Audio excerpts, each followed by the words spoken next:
Hello, welcome to AI in Action. My name is Mari. I'm here with my husband Jim, and welcome to the second episode in a three-part series that we are doing concerning data centers.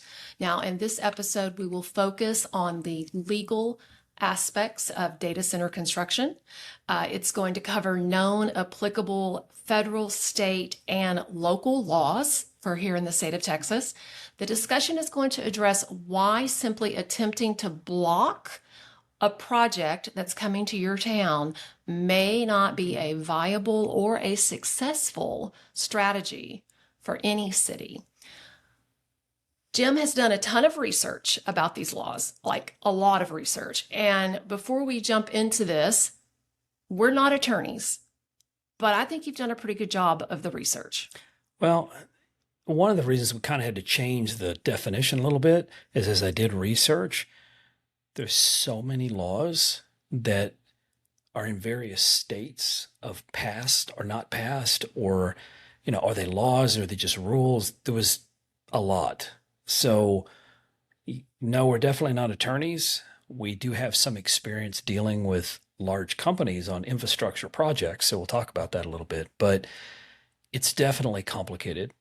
I think we can boil it down though to the simple mechanisms that companies are using to try to get their way if the local population isn't all for it. Okay.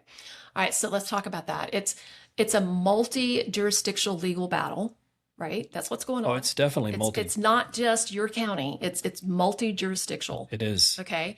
And it's all about grid integration. They're definitely focused on that. About AI, data centers, not just any data center, but artificial intelligence data centers, which takes so much more. Well, they've become the flashpoint partly because of what they require and partly because AI has become, as I predicted back in January, it's become a political flashpoint that people are consolidating different things around. And it's really, unfortunately, it's dividing as I thought it would between the two parties. But yes, it is definitely a political flashpoint that AI has gotten the label. What I don't think most people know is I'd read years ago that Google, just for search, had 3.5 million servers worldwide. Now, that's not 3.5 million data centers, but those servers were in data centers. Right. And 3.5 million servers is a lot of servers. 3.5 million just for search. So it's not like a data center is a new thing. No, it's not. It's just, as we talked about last time, AI data centers use more power. Right. And so that's the first big flashpoint. Okay. So let's start with scaling and zoning. And I'm going to let you kind of walk me through some of what you have discovered about if they are coming to your town and they're wanting to build in your town, what's the kind of stuff that they're going to start talking about when they show up? Well, we're going to talk more about that later in the podcast because I actually have some graphs, which obviously we're going to share on the website. But the zoning and the scaling part of it is basically what zoning laws are they going to use? In Texas, it's different. I don't know. I don't know the zoning laws for every state, and even Texas, it's a little weird. But they have specific rules in Texas about, for example, if someone applies, I think it's with TEQ or what the Texas environmental quality, whatever they're called. They're called something else when you and I dealt with them when we had our water system. They've changed their name. But they basically, I think the rules are once a company applies, the town can't go back. The town can't go back and change their zoning laws. Right. So you better get ahead of it on your zoning laws. But even that's complicated because Texas has big counties. Now, some counties are small, but the ones that are rural are big. Right. And Llano is 933 square miles. And the zoning laws are different from cities versus county as to what they can do. The counties actually have a lot less authority. Correct. And then you have cities within the county that some of those cities are incorporated and some of those cities are not incorporated. We have that here. I mean, we have a town that's part of Llano County. Part of Llano ISD, Kingsland. That's not incorporated. That's not incorporated, but it has more population than Llano does. But they don't have zoning there. They don't because they're unincorporated, Right. And so and you can tell. so if a very large data center was to come in to Kingsland or to Llano County, it would only have to go through the county regulations. It wouldn't have to go through the city regulations because it would be looking at It's an unincorporated. unincorporated area. And then if they went in and they did all these federal permits or did all these state permits, Kingsland couldn't all of a sudden go, oh, hang on, we're going to incorporate and fight this. Or they can try. There's been a couple of locations here in Texas that tried to put a moratorium and say we're going to stop for now. But the company, there's been 2 cases that I found where the company just sued. I think one of the companies that did it was Oracle, but I'm not 100% sure of that. But they sued and said, we're going to sue you for $80 million for our losses if you do what you're going to do. And the county's backed off because they don't have, they tend to lose these cases anyway in unincorporated parts of rural areas. So it's bringing in and it's changing the scale and the zoning, and they're getting in like a little bit under the radar by doing it that way, by filing their stuff before So they don't, even so you know. can't suddenly rezone. Right. The scale part is just that it's so large that you do have environmental laws and things that apply. And we'll talk about that. I think I've got a little more information on that in a second, that those can be a tool that you use to get some concessions out of the companies because they do have to follow federal and some of the state environmental laws. Do you remember when the very large highway, it was like a bypass around Austin, was being built and it got delayed for so long because of the golden cheek warbler, which was a bird? Well, it's a protected bird. Right. So I'm sure that eventually you can find, if you really look for it, you could probably find something to halt until you get a chance to catch your breath. At the federal level, they've been trying to get rid of some of those environmental laws to keep people from utilizing them as a way of slowing down or fighting. And that's because the federal government is pushing for AI data centers. For a different reason. We'll talk about that in a minute. So this graph that we're looking at, yes, we've got 4 components to it, which we'll share. I really like this graph. Okay. It's again, we can share it, but this particular graph was done by, I like using Notebook LM to kind of consolidate. And yes, I do. It's not called Notebook LM anymore. It's Gemini LM. You're right. I like using it. I do realize it's AI. I do love, please don't point out the hypocrisy of using AI to talk about AI. I can't help it. We use AI. I think data centers are important. None of this is about anti-AI. Anyway, the utility stress is what people focus on a lot because there's 2 aspects of it. There is the water and there's the electricity.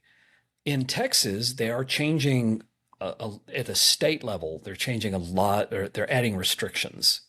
Governor Abbott had a bill that he was pushing that said they had to pay to build up the infrastructure into areas they were trying to come into because, you know, it was about connections to the grid kind of thing, which, considering how bad our grid responded in the Great Freeze of 2021, which we did have a comment about. Somebody commented on one of our previous episodes about me not knowing what I'm talking about when I talk about because Texas isn't connected to the federal power grid, and therefore we don't have to follow all the federal power grid.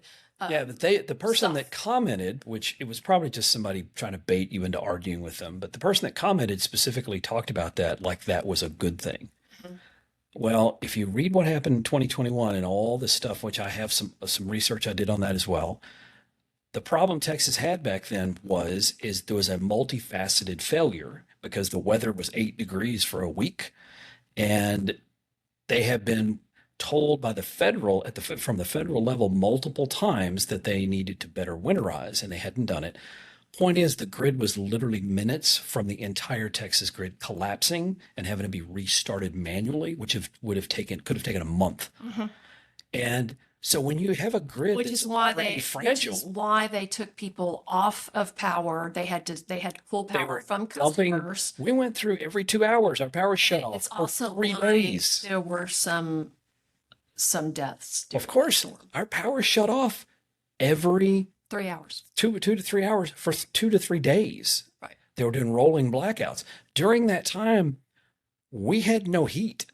We live in 100-year-old. It's people Anyway, that are on dialysis and things like that. well, the hospitals actually did a little bit better, You don't have to go to a hospital. but you don't have to go to a Your hospital. care. Anyway, so utility stress is transparency is one that I see a lot of objection to because they're getting NDAs in place. Again, this is the legal thing. They're putting these NDAs in place, these contractual NDAs in place to keep people from knowing who's going to be using that data center. So then you can't protest again. Like if they're coming in and building one, but it's a Google data center, you may not know that because maybe Google doesn't want you protesting it. I don't really know, but people are complaining about the lack of transparency on these NDAs. And they're doing that by using shell corporations and Correct. and other They're things. kind of hiding this stuff. And then the other complaint, which this isn't really a legal thing, is the economic imbalance. Because we mentioned on the intro and the last episode we did, there's a lot of construction jobs when you start, But then they go but when away. it's all done, there's not that many jobs. Now, that being said, if a data center came near Llano, which it won't because we don't have the water or the power grid to support it, but let's say one did, 100 jobs, That's a lot of jobs. it's a lot of jobs in Llano. So there are some aspects of it where you look at it and go, it's only 100 jobs, and maybe you have 5,000 people that are doing roads and all that other stuff. But at the end of the day, it's still only 100 jobs. And the question is, would you give up your water and would you give up, reliable power for 100 jobs? And the answer is no. So it's really more about that scaling thing than it is about a particular building, the infrastructure scaling. Let's pivot. Let's talk a little bit about the different goals. The goals at a federal, state, and rural level. Right. Like what's the goal? Well, at the federal level, it's what the research is, they call it AI primacy or national security. At the federal level, they're talking about it all the time. We want to be We want to be the best. There is a group of people who think that this whole system was invented here in the United States. My understanding, that's not technically true. It was created, the whole infrastructure for AI, or the whole modern AI was invented actually at Google DeepMinds, which is in the UK. So But if you say Google, you assume it's US. you assume it's US. But that being said, a lot of countries, including China, are all in on AI. So at the federal level, they're learning, this is a national security thing. We have to. We have to be And number one. If we're not the completely- best, we're the last. Yeah. Yeah, you know what the what was it that guy said once? What what the second place is? I don't know because I don't remember second place. It was the first loser. That's what he told his kid that once. Yeah. I was like, really? That's a horrible thing to say. Anyway, state level. Okay. We talked about that. And well, hang on. On the federal level, Mhm. how are they fast tracking the stuff that they're trying to do legally? Well, there's two different organizations. Okay. NEPA-FERC, NEPA-FERC, NEPA, and FE. I We're don't gonna know, have to bleep that out, Jim. but that these organizations are a lot about the grid connections. Okay. And here in Texas, that doesn't really apply because we don't connect to the federal grid. Correct. However, it does apply, and I think even there are some federal rules Even that if they have to follow even here, because even though we're called ours ERCOT, we're not really connected to that. But their whole idea is, how do we fast track these grid connections? It's speed. That's what they're looking for. Well, they're is looking for it accelerating because they want to accelerate it because of national security competition. Okay. All right. At a state level here in Texas, I can't speak for every state, Okay. but I think it's the same everywhere. Grid stability and ratepayer protection. You're seeing a lot more discussions about that, Mhm. where they're trying to put a legal infrastructure or legal laws in place that say you can't raise the rates. You and I talked about that last time.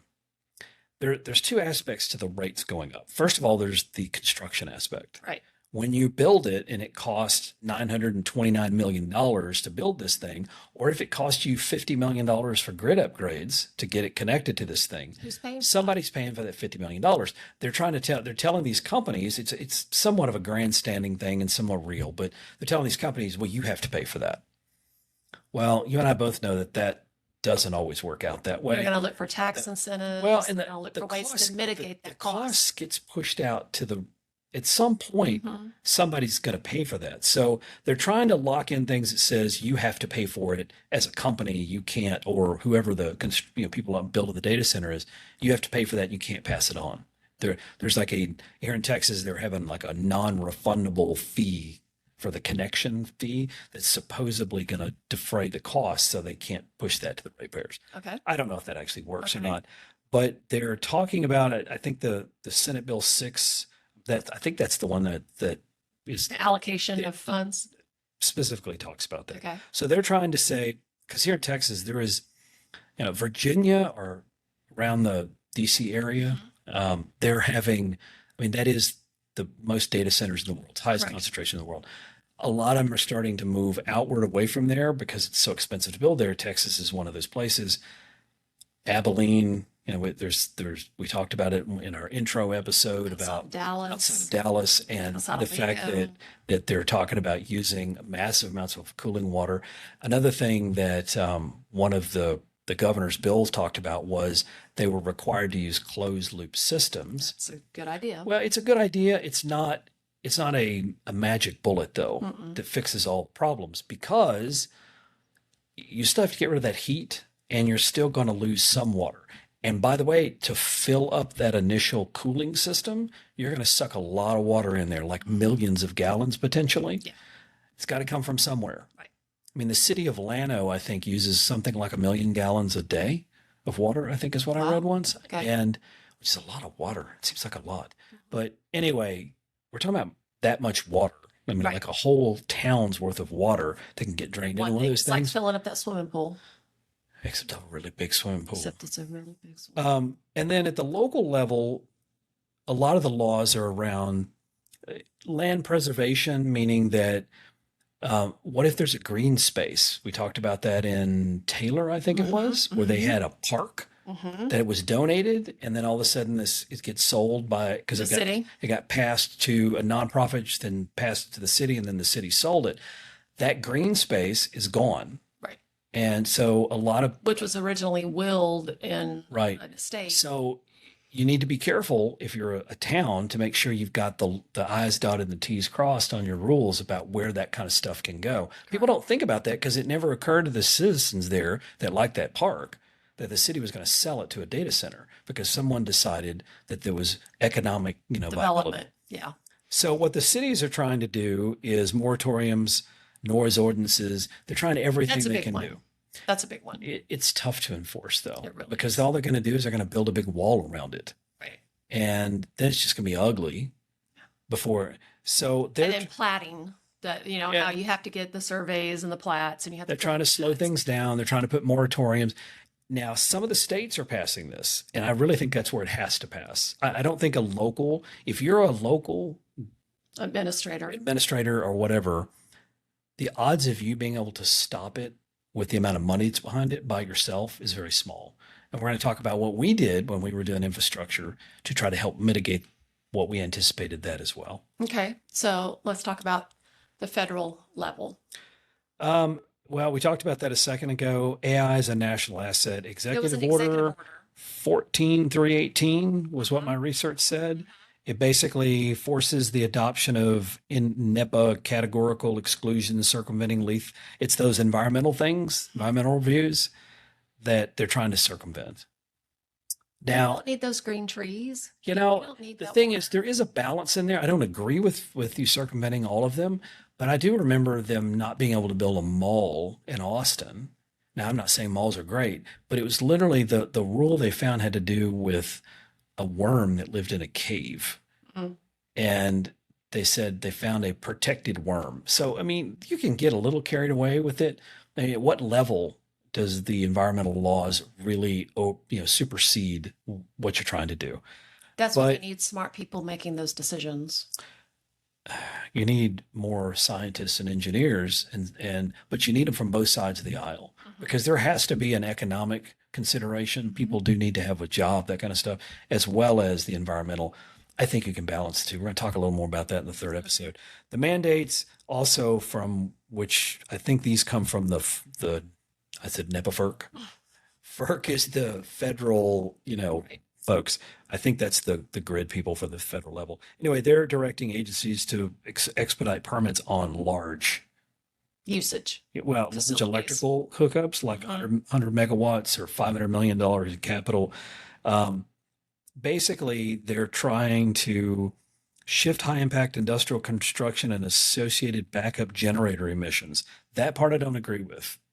They're trying, I mean, I know that Elon Musk just bought I read that he bought a company that makes these generators. You and I talked about that. If you can't get the grid connections, You're going to have to put diesel generators. backup generator is supposed to only be a backup generator. It's not supposed to be your primary source. Mm-hmm. And I completely disagree. If you can't build it and get it connected to the grid to where you can get that power, Don't burn fuel to keep it up.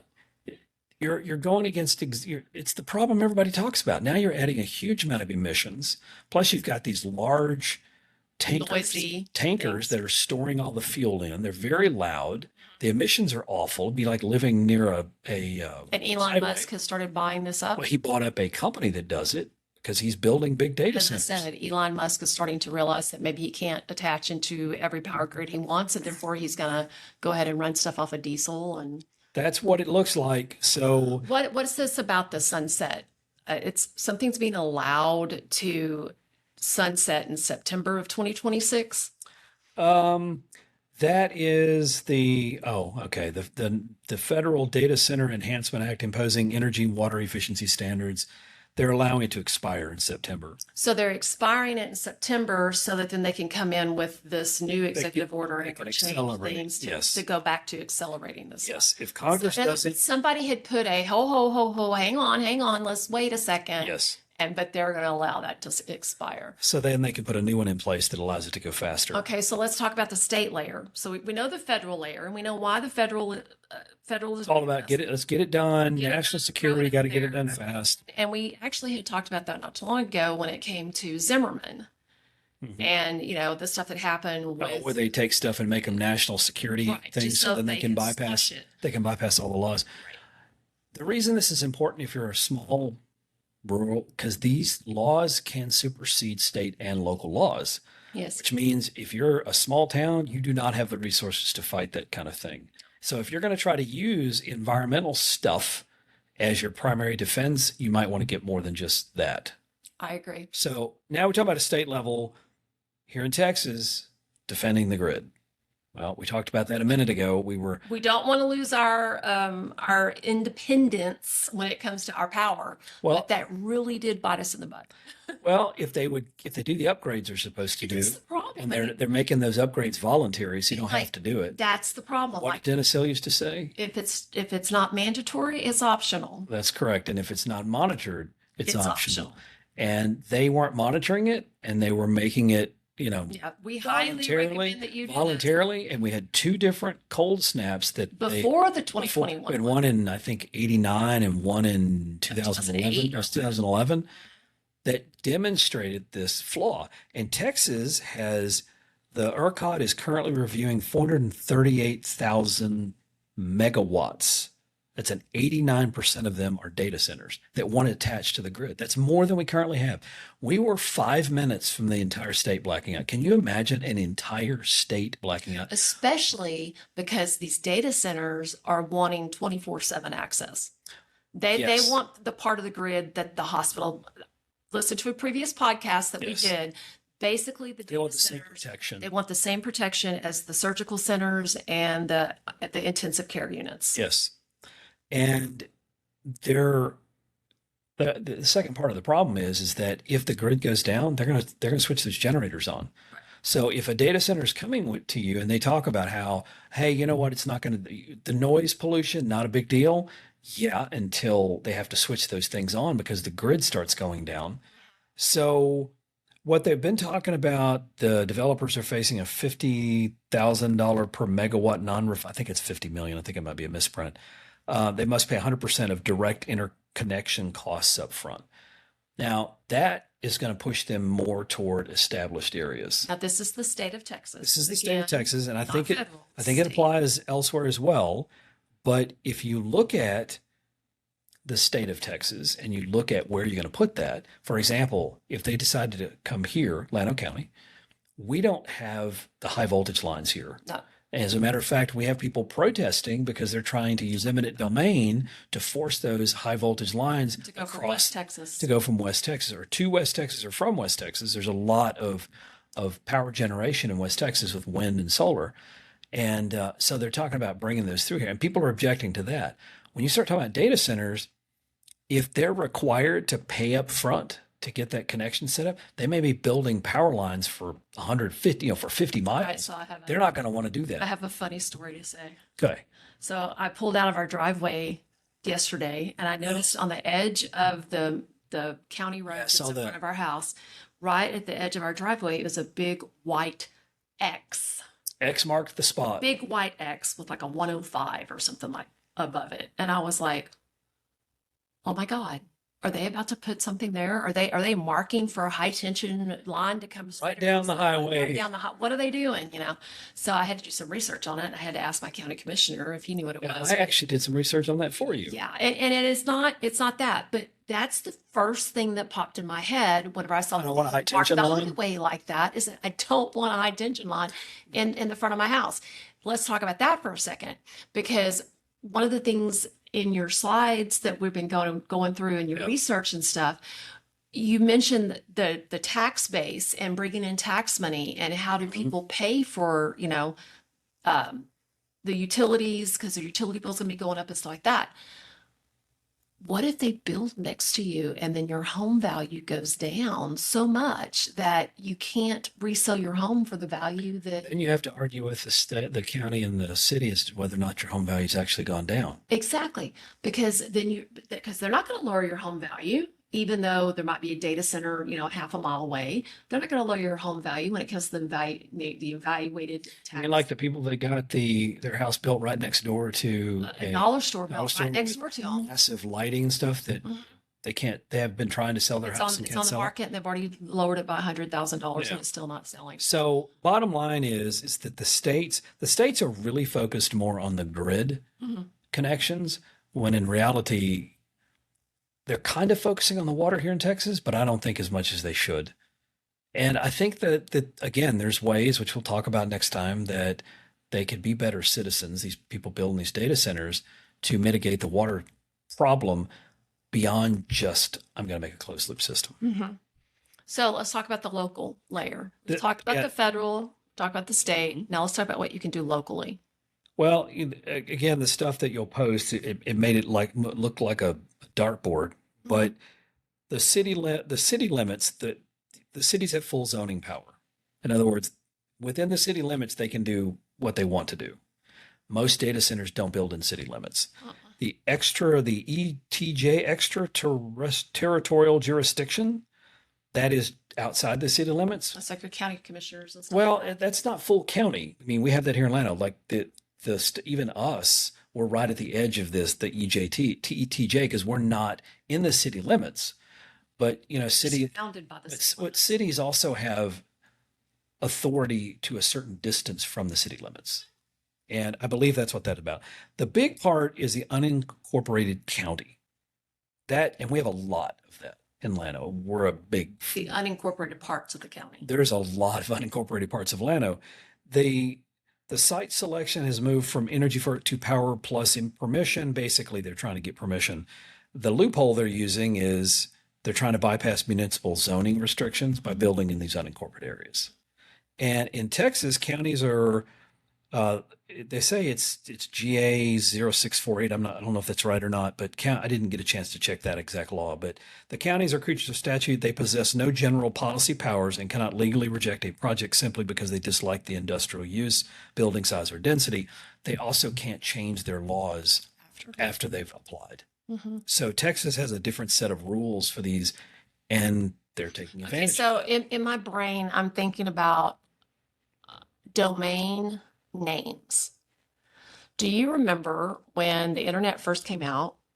I know we're really old. The World Wide Web first came out. Because I don't remember. Search engines first hit the scene. Yes. And we knew someone who decided it would be really cool to buy all of these domain names. Yes. And then when somebody was searching for a domain name, he would know it and he would try to sell them the Yes. domain name. People have made a ton of money. And I have no idea how this is connected Okay. to this. I wonder if these big data center construction companies have already gone into some of these unincorporated areas, even if they have no intention of building there, Bought up land.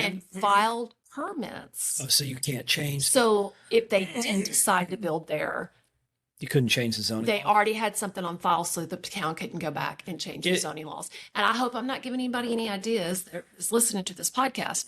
But to me, if I was somebody who wanted to make sure that if we decided to build there, the city couldn't, or the town couldn't come back and also change their zoning laws, Yes. I would be filing in every single town that was close to a water source. Yeah. Developer, the lock-in rules, the next slide that I put in here was a local government code, chapter 245. The moment a plat application is filed, the project is legally reviewed under the rules existing that day, blocking Sutherland County bans. That's It's like starting to college under a college catalog. You graduate under the college catalog that you started the college. Chapter So- 232 allows It's counties just to law. manage subdivision plats, roads, drainage, but imposes a 30-day approval clock. In other words, they can't just stretch out the approval. They can't invent ad hoc requirements or use plats to ban data centers. And then the final thing is that this is what they call it, this thing called the developer playbook in unincorporated lands litigation, where rural counties try to enforce illegal bans. Developers threaten massive unconstitutional taking lawsuit. There is a county here in Texas that was forced to rescind its May 2026 data center ban after an $80 million developer lawsuit. I think that's the one I was just talking about. That I don't know if it says called Hill Country, but Hill County. I'm not sure if I think it was Hill County. Hill County. Anyway, I think that was the one I was talking about earlier, where they basically said, you don't have the authority, you're going to lose the lawsuit. So they dropped it. So they're going to build. Isn't that, as a corporation, it amazes me. You want to start your relationship in a county by making Being not only adversarial. people hate you, but literally saying, if you don't allow me to come, I'm going to sue you. Yeah. That's a great way to do it. I mean, I guess if you live in the city and you're rich, you don't really care if everybody in the county hates you. No, you don't care.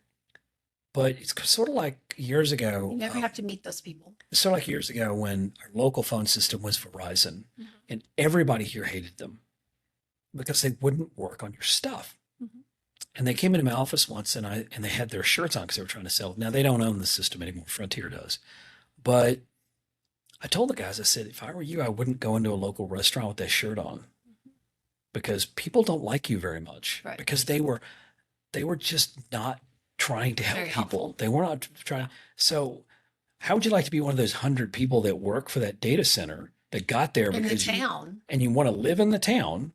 You know, this is the promise they're making. We're going to start jobs. We're going to have 100. These 100 people are going to come to a town that everybody hates them for working at that job. Even if it's somebody who's lived in the town their whole life, they're going to be not liked Yes. if they come in with that attitude. If the Yes. company comes in with that attitude, it's going to be like a betrayal.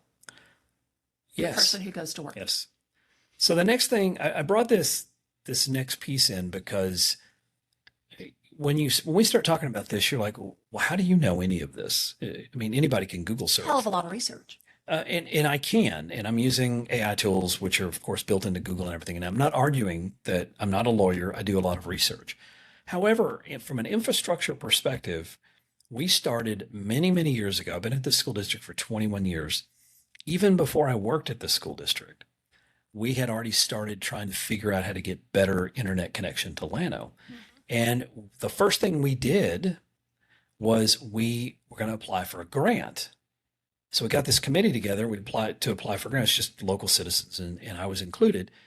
Some company had already applied and received the grant and done nothing. They just got the grant. They didn't do anything. And that was my first lesson in, I thought, this is illegal. So we called the people, the state agency that does the grant, and they said, no, it's not. As long as they at some point can show that they've made, and what they ended up doing was offering the equivalent, this is well before Starlink, really bad satellite service. They started offering satellite service, which was already there. So we could So not they apply. did the minimum required in the offer to get And all of the money from the So grants. we had nothing. You know, fast forward, I start talking about building, we put in our own wireless systems, we did all kinds of stuff. I started talking to the city about the city because we couldn't get these companies to bring in any kind of fiber. We wanted the companies to bring high speed internet to Llano, and we couldn't get anybody interested. So I started talking about this to the city about it. Well, around that time was when I also testified before the House subcommittee on rural broadband, all that stuff. We started running into there was a lot of lobbying going on and laws being passed, which got passed. I think Senate Bill 1152 stripped the cities of Doing their own. doing their own. Basically, it made it to where the cities could not do their own service as long as any company Would offer it. would offer it. But we got in before. First of all, I decided at that point that the smartest thing to do was not. I didn't know if we could finish in time. So I'm like, okay, I'm not going to fight this law. I could get grandfathered in if we do it, but it's not worth it because the city will take forever to make up their mind. With the next committee we started, and this is what I'm recommending to people when you talk about data centers, we had a judge on the committee. We had people that were retired senators and politicians that were involved in the committee. We got political involvement from day one. We got legal involvement from day one. Right. And then we partnered with a government entity. We tried partnering with, private companies, but there was none interested. But we did a lot of effort up front to build the right group of people to make it work. So we ended up getting fiber built to Llano. We ended up getting it built in a way that it's actually part of the whole emergency grid notification stuff. So we actually have some protections on it going down.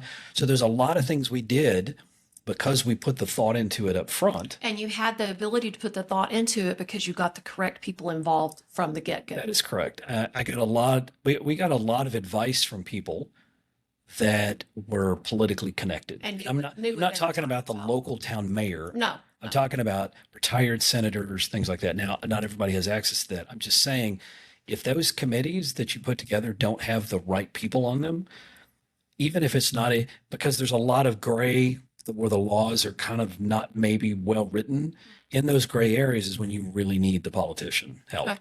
the political pull. Sounds good. There was one place that I put in there, Mount Bellevue, I think it's around Houston.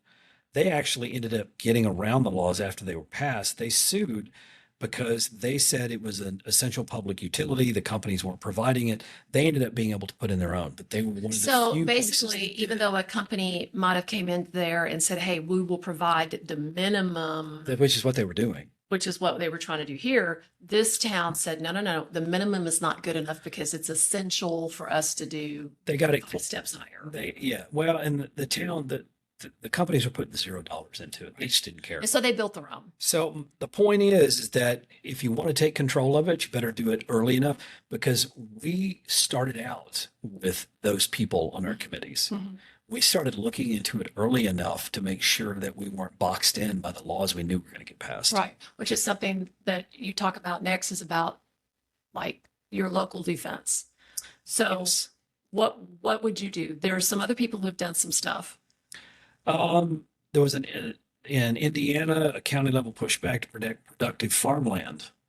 So They're getting ahead of it. when existing zoning fails, use the simultaneous moratoriums to prevent regulatory arbitrage, developers playing neighborhood counties against each other. So basically, these people started getting ahead of it, and they started looking at agricultural exemptions and saying, you're building this on farmland.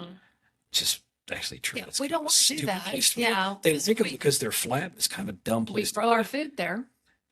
They also wanted to make sure they had setbacks from I'm sorry. schools and stuff. I'm as well. sorry. You're sorry about what? I'm sorry. I'm going to interrupt you here because it brought back to mind the flatlands, the farmlands, the place that we grow our food. We actually need those locations because you don't just get food from the HEB. Yes. Okay. It happened to me when I was in college. There was a girl in one of my college classes. First about chickens. We were talking about farm subsidies. Yeah. And she was against farm subsidies. And here you are at A&M, and it's a bunch of agricultural kids. And this one kid looks at her and says, "Where do you think you get your eggs?" The HEB is what she said. And it's like, and people don't realize that the food that you're purchasing at your local grocery store Somebody's is growing that somewhere. Building a data center on farmland, rich farmland, not the smartest thing to do. Right. So again, when you bring it all together into a picture, how do you do this? My first recommendation, based on my own personal experience, and this is not my legal research, start now. If you think you're in one of those places that could potentially be one, Even if you aren't sure. yeah, it's really not hard to figure out who's ground zero, though. I mean, if you have a lot of flat land, And if you are you've got some water and you're near a large grid area already, you're already in your ground zero for some of them. And somebody they may have already done what you said. They may have already filed the plats just so they can lock in the current laws. You better get your ducks in a row quickly. Now, here in Llano County, not only do we have water problems, it's not very flat. So it's not really, and when I say it's not flat, we have big granite rocks everywhere that are hard to move. I don't see Llano County and we have no grid connections yet. Most of it that I'm seeing is going to happen in North Texas. That's where a lot of stuff. So if you're a small town and you're not far from some of the areas, these larger towns, the grids, if this is important to you, now I'm not saying your goal should be to try to keep them out. I'm saying your goal should be. And we're going to talk about that We'll next talk about that episode, next time. So because we are almost out of time. yeah, I want to skip ahead a little bit because I got a whole bunch of stuff in here. We can skip ahead some of the state regulatory map thing, like Texas, pro-growth, but strictly regulating grid costs. Pennsylvania, they're putting state moratorium bills, but it's stalled. Virginia, Georgia, Indiana, these are all places where there's a lot of data center activity. And they're having problems.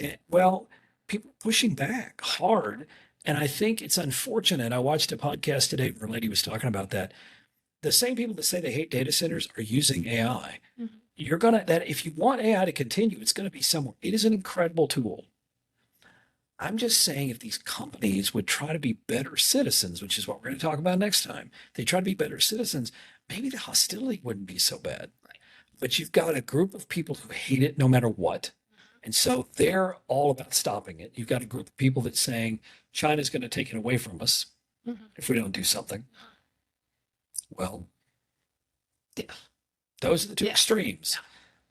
For us in the middle that do find the tool useful, who do want to see something come out of it. I find the tool useful, but I also still want to be able to go sit on my back porch and listen to the birds sing Without a diesel without a generator, diesel generator in my backyard, and so massive wall, or getting your Yeah. water sit polluted like people live in small towns for a reason. they do. The quality of life, the air quality, it's getting harder and harder to find the quality of life in some of these small areas if you keep doing this stuff. Right. Be a better citizen if you're a corporation or one of these people building it. Unfortunately, I don't think that Microsoft or Meta or these big companies are deliberately trying to go and make themselves look bad. But they're not the ones that are building all of these things. The ones that are building them, they have a lot of investors. They have a lot of investors coming in. These investors may not even be U.S. citizens. Possibly not. They're companies from all over the world, and they don't care. So anyway, What are your final takeaways? And then we have to wrap up.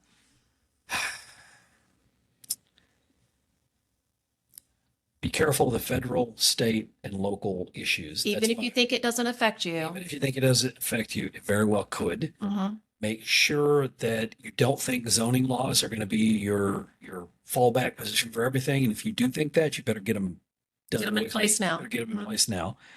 I do think that there should be more of a transparency thing, and maybe these communities can push hard enough to get the transparency. I don't know how much good that's going to do, though. Just knowing who's doing it may It's not not really do that gonna much matter. good. Yeah. Not if they're going to build it anyway. But I think if you're a small community, I think at least try to look at it from the positives and the negatives, not just the negatives. Don't let the narratives completely come from people who say data centers are all bad. But don't let the narrative come from the people who say we're going to have thousands of jobs either. Right. Which is why you need to join us next time, because the next final third episode about data centers is going to be what you should be talking to them about, what you should be requesting from them.